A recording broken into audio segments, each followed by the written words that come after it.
Hello friends, మీరు చూస్తున్నారు VM sheep farm YouTube channel. నేను మీ వసీం. ఇక్కడ కనిపించే గొర్రెలు మాచర్ల గొర్రెలు. 45 గొర్రెలు ఉన్నాయి. ఒక 10 పిల్లలు అయితే ఉన్నాయంట.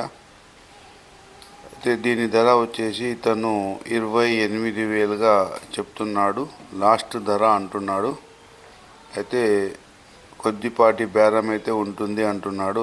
ఒక 1000 రూపాయలు అటు ఇటు అంటే 27,000కి. పిల్లలు మనకు కాళ్ళేసి 45 గొర్రెలు కొంటే 27,000కి అయితే ఇస్తా అంటున్నాడు. పొడేలు ఉంది, పొడేలు ధర వేరే అంటున్నాడు. విత్తనం పొడేలు ధర వేరే అంటున్నాడు. అయితే ఫైనల్గా ఫ్రెండ్స్, మనం ఈ గొర్రెలకు ఎంత ధర పెట్టవచ్చు అనేది కామెంట్లో తప్పకుండా తెలియజేయండి. వాజిబీ ధర ఎంతనో తెలియజేయండి. ఈ వీడియో కనుక నచ్చితే లైక్ చేయండి ఫ్రెండ్స్.